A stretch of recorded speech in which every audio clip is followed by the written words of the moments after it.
I've never been the kind of man who enjoys unnecessary drama.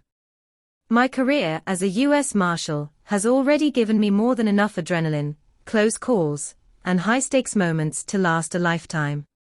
So, when I finally bought my dream home in a suburban neighborhood, quiet streets, trimmed hedges, and a promise of peaceful community living, I thought I'd finally get a slice of calm.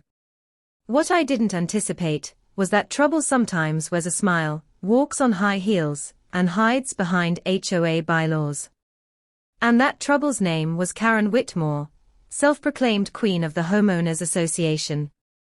From the day I moved in, I could feel her eyes on me. She had that hawk-like presence, the type of person who acted like she owned every brick and blade of grass in the neighborhood.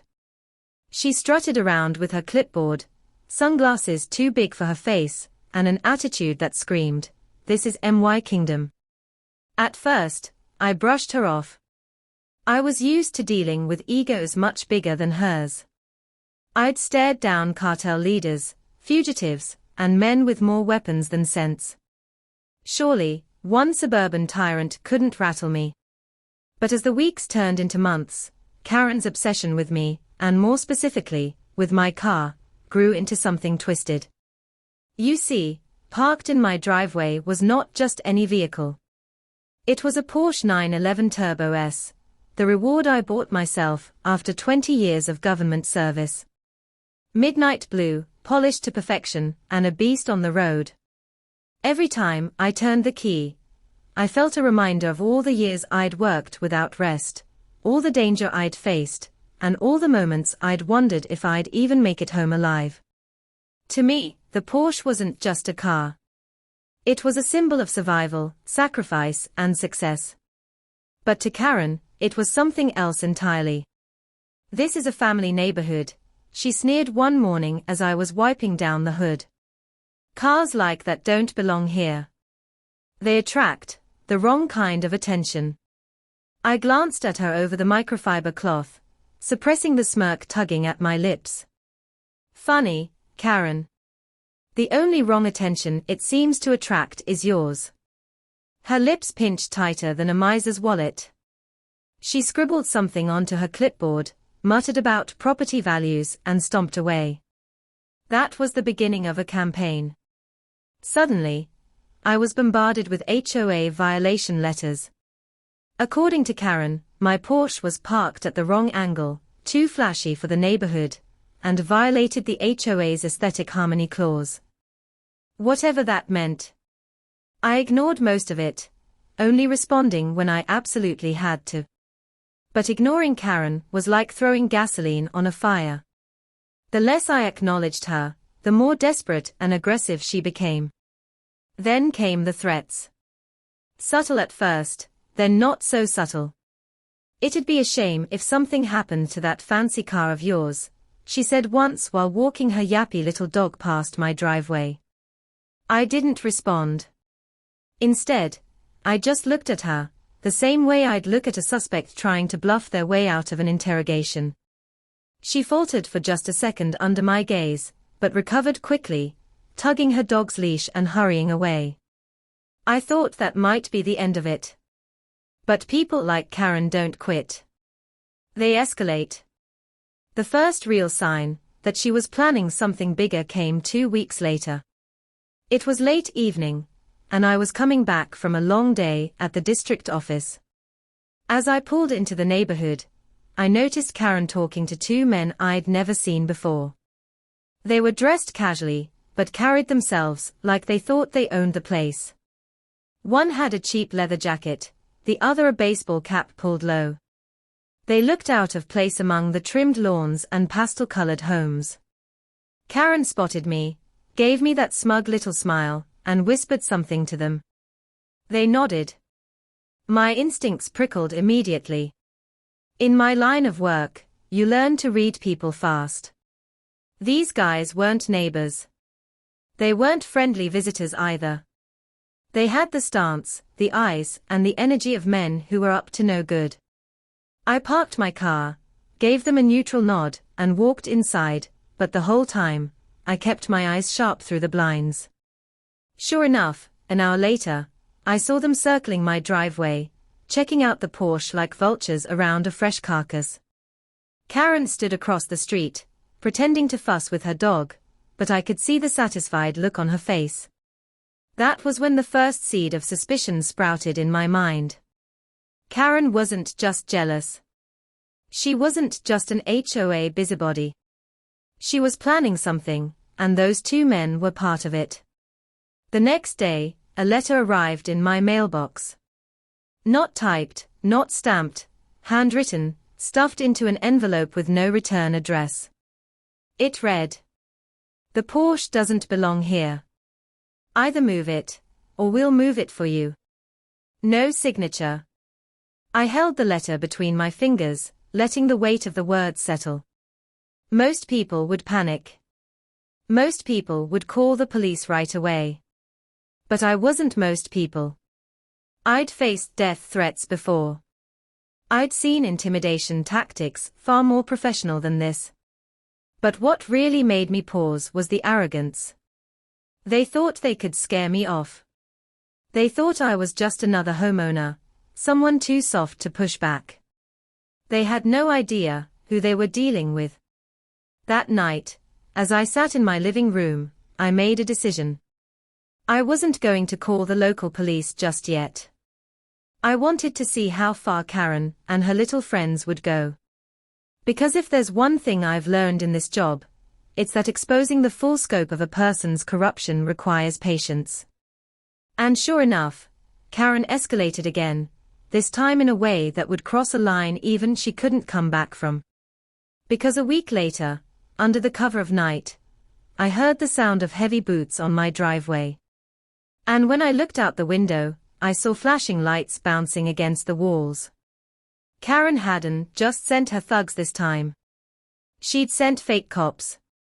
The red and blue flashes painted the walls of my living room like a scene from a crime drama.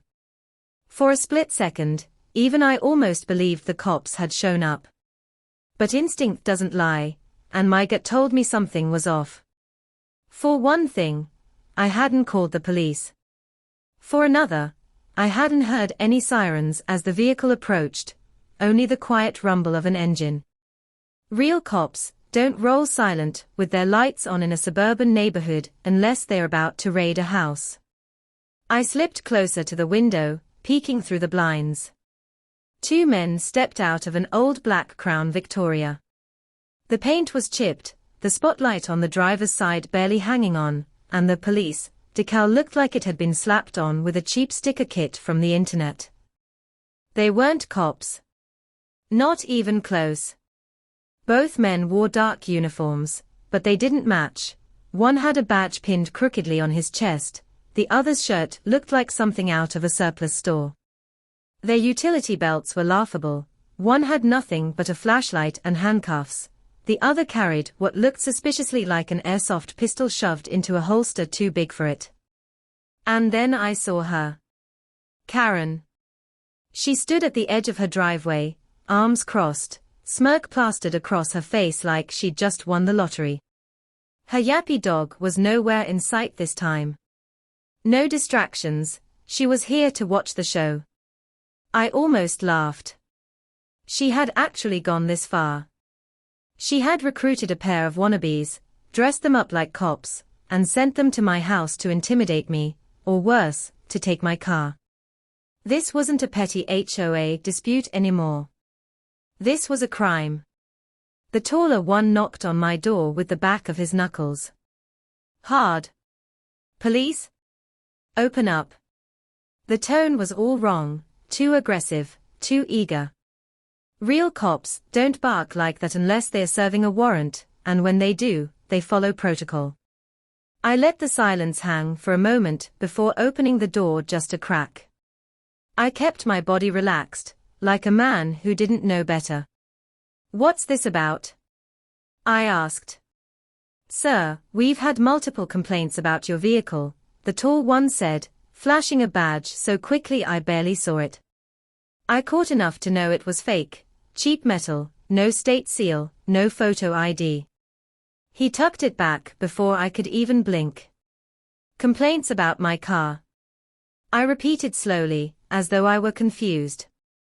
Yes, the shorter one chimed in, his voice higher pitched, less confident. This vehicle has been reported as stolen property.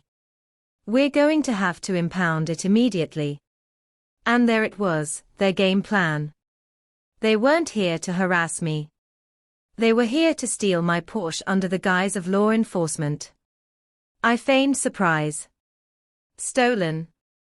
That's impossible. I own it. We have the paperwork, the tall one snapped, holding up a manila folder. From 10 feet away, I could tell it was empty. The edges flopped loosely in the breeze. I leaned against the door frame, arms crossed. Mind if I see that paperwork? Not necessary, he shot back. Step aside. We're towing it tonight. Behind them, a flatbed truck rolled slowly down the street, headlights off until the last second. The driver kept his head low, baseball cap tugged down. A makeshift tow rig clanked on the back. Karen actually clapped her hands once, like a child watching her birthday cake arrive. I kept my face neutral, but inside I was grinning. They had no idea they'd just walked into a trap of their own making. Gentlemen, I said calmly, lowering my voice, if you're going to impersonate law enforcement, you might want to work on your presentation. The tall one stiffened. Excuse me. First of all, I continued, stepping out onto the porch, real officers don't show up without marked units. They don't carry dollar store badges. And they sure as hell don't try to tow private property without paperwork. The short one shifted uncomfortably.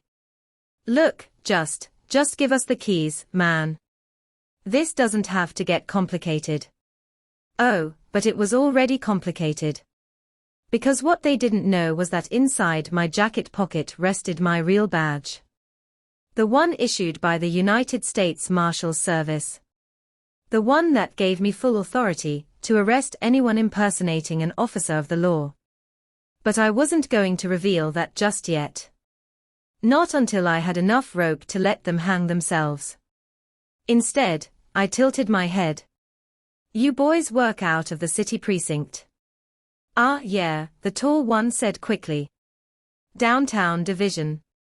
I smiled faintly. Funny. I know half the downtown division. Never seen either of your faces. That landed like a brick. The short one swallowed hard, darting a nervous glance at Karen. She motioned furiously with her hands, like a director trying to keep a play going. Enough chit-chat, the tall one barked. Either hand us the keys, or we'll cuff you for obstruction. I almost chuckled. Obstruction of what, exactly? Your community theater performance. The driver of the tow truck revved his engine impatiently, inching closer to my driveway. My Porsche gleamed under the streetlight, pristine and untouched. I could feel my patience thinning. I'd given them enough rope. It was time to tighten it. I stepped down off the porch, closing the distance between us. Both men straightened, trying to look intimidating.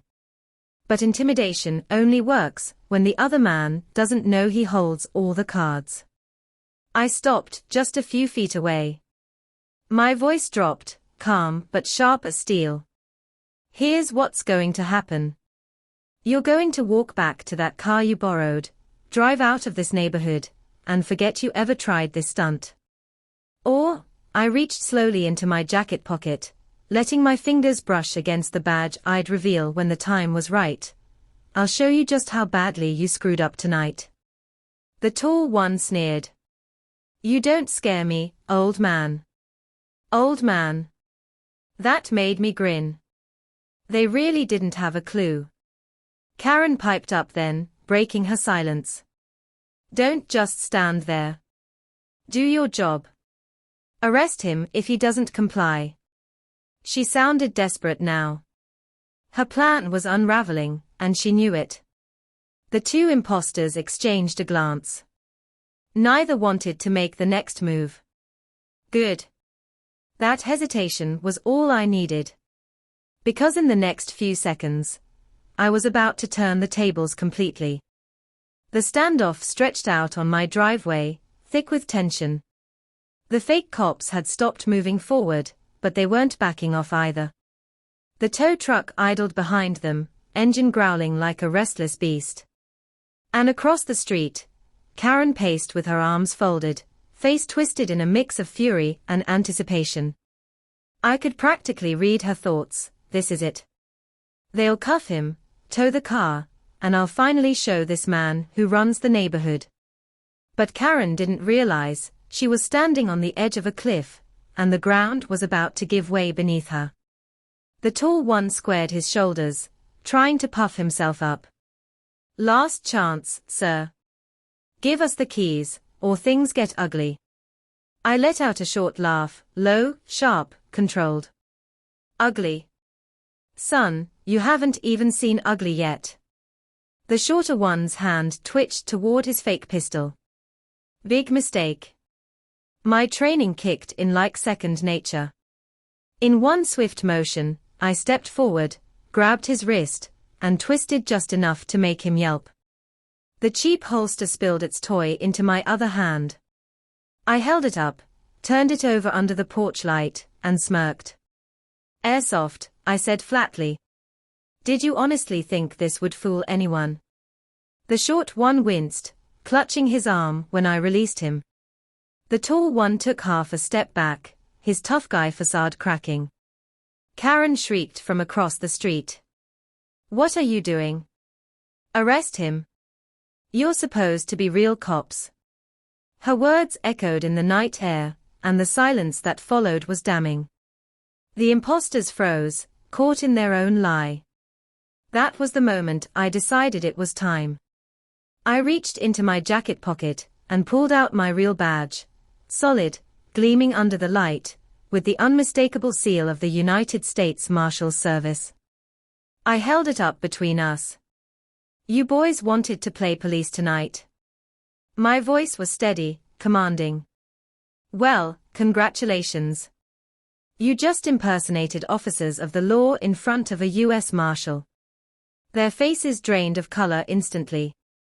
The tall one stammered, wait, this is a misunderstanding. Save it, I snapped. You've already crossed the line. And let me tell you something about crossing lines with the federal government. You don't just step back over like nothing happened. The shorter one looked like he might vomit right there on the pavement. Karen, however, refused to accept reality. She stormed toward my driveway, heels clicking furiously against the concrete. Oh, please. He's bluffing. He's not a real marshal.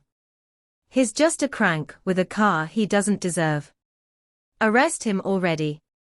I turned my gaze on her, slow and deliberate, the way I'd look at a suspect caught in a lie. Karen, I said, voice quiet but razor sharp, I strongly suggest you stop talking. Right now. For the first time since I'd met her, I saw hesitation flicker in her eyes. But arrogance is a hard habit to break. She jutted her chin out and barked, You can't scare me with your little badge. You're just trying to intimidate me. The tall impostor muttered under his breath, Lady, I think he's serious. That almost made me laugh. Even her hired muscle knew she was in over her head. I took a step forward, towering over both men. Here's what's going to happen. You're going to put your hands where I can see them.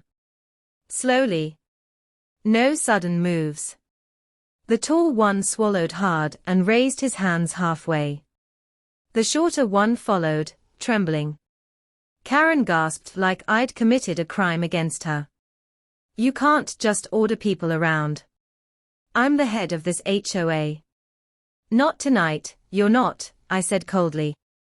Tonight, you're a conspirator to a felony. Impersonating law enforcement carries a federal sentence. Coordinating it. That makes you part of the crime. The blood drained from her face. What? No. I didn't, this isn't. But her protests fell flat. Behind us, the tow truck driver finally killed the engine, realizing the gig was up. He stepped out slowly, hands raised high, muttering curses under his breath. Smart move, I told him. Stand over there with your friends. The three of them clustered together awkwardly, avoiding my eyes, the weight of their mistake finally pressing down. Karen stood frozen, her lips opening and closing like she wanted to speak, but couldn't find the words. For once, her clipboard and HOA bylaws couldn't save her. I pulled my phone out and dialed a number I knew by heart. Within minutes, the local police would be here, not imposters this time, but the real deal. And when they arrived, they'd find a trio of criminals caught red-handed and an HOA tyrant who thought she was untouchable. As the call connected, I glanced back at Karen. You wanted to play power games, Karen. You wanted to prove you could control me, control this neighborhood. Instead, you just handed me everything I need to put you and your little friends exactly where you belong. Her voice finally cracked. You can't do this to me. I have rights. I met her glare with a steady stare. You're damn right you do. And so do I. And tonight, I'm exercising mine as a U.S. Marshal. The silence that followed was heavy. The fake cops fidgeted. The tow truck driver stared at the ground. Karen shook her head in disbelief, her empire of petty power crumbling before her eyes. And me. I felt calm. Controlled. In my line of work, this was just another day, another perp thinking they could outsmart the law. But this time, it wasn't a cartel boss, or a fugitive. It was an HOA Karen who thought she could steal my Porsche. And she had no idea just how badly she'd underestimated me. Blue and white cruisers arrived within minutes, their sirens slicing through the quiet night. This time, the lights weren't coming from some patched-together Crown Vic. These were real patrol cars, real officers stepping out with professional posture and sharp eyes. The imposters flinched as the cavalry rolled up. Their bravado from earlier evaporated.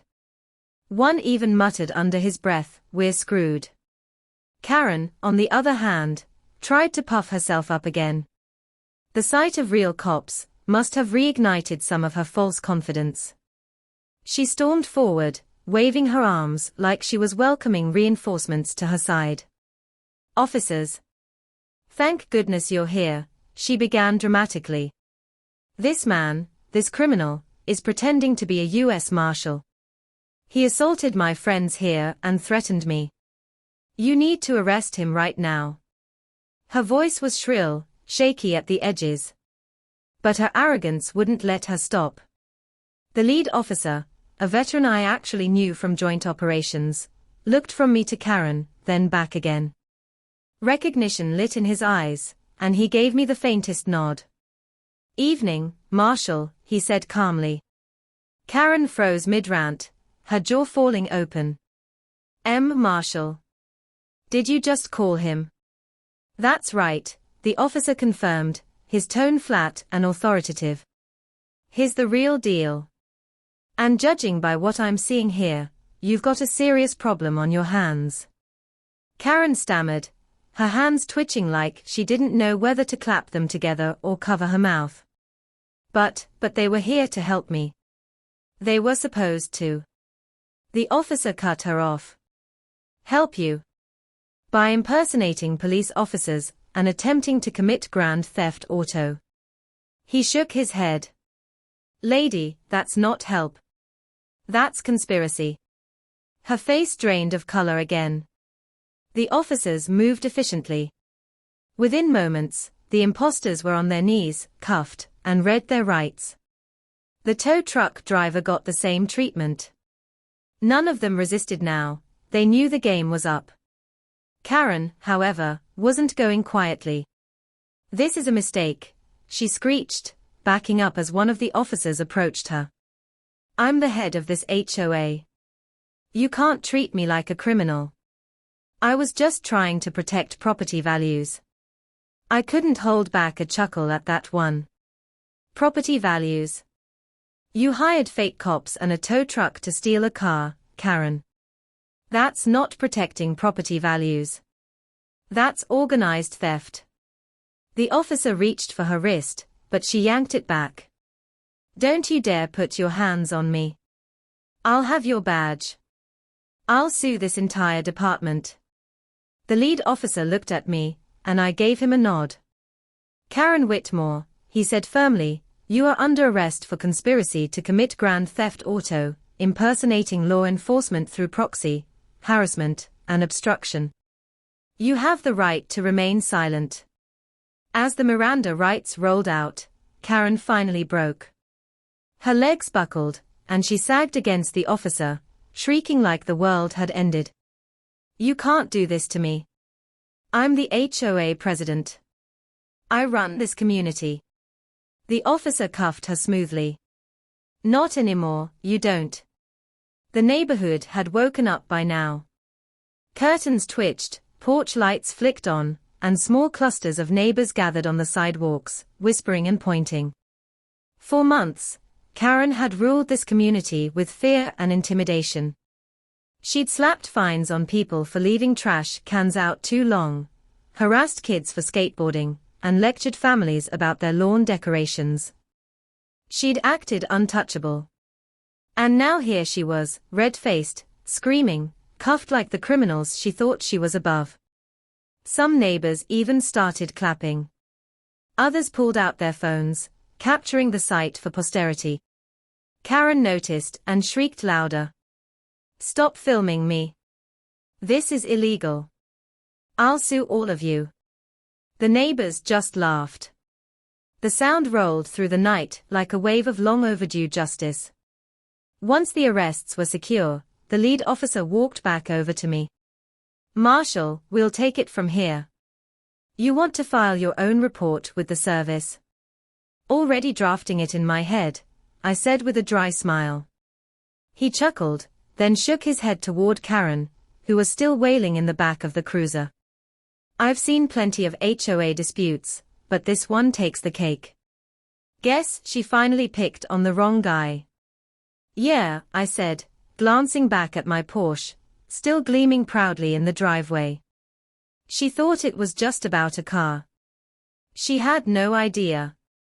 By the time the cruisers rolled away, hauling the imposters, the tow driver, and Karen off to booking, the neighborhood had quieted again. A few neighbors came over to thank me, shaking my hand, some even apologizing for not standing up to her sooner. One older gentleman, Mr. Thompson from 3 houses down, patted my shoulder. We've been praying someone would finally put her in her place. Never thought it'd happen like this. Thank you. I nodded, humbled. Just doing my job, even off duty. When everyone drifted back to their homes, I finally stood alone again in the driveway. The night was still, except for the hum of crickets. I turned toward my Porsche, running my hand along the hood. She was safe. Untouched. But more than that, the neighborhood was free. The next morning, the story spread like wildfire. News vans showed up, reporters hounded residents, and by noon the headline was plastered across every local channel. HOA president arrested for conspiring with fake cops to steal neighbor's car. I didn't do interviews, I preferred my peace and quiet, but the neighbors sure did. Word got out quickly about who I was, too. The phrase, "she tried to steal a U.S. Marshal's car," became a running joke around the block. As for Karen, her reign was over. The HOA board immediately voted her out, lawsuits followed, and she faced real criminal charges that would keep her tied up in court for years. The imposters. Federal charges. Impersonating law enforcement isn't something judges look kindly on. And me. I finally got the quiet I'd been searching for. My Porsche stayed right where it belonged, parked proudly in my driveway, a symbol not just of my hard work, but of the night Karen learned the hard way that some people are not to be messed with. Because at the end of the day, she didn't just pick a fight with a neighbor. She picked a fight with a US Marshal. And she lost.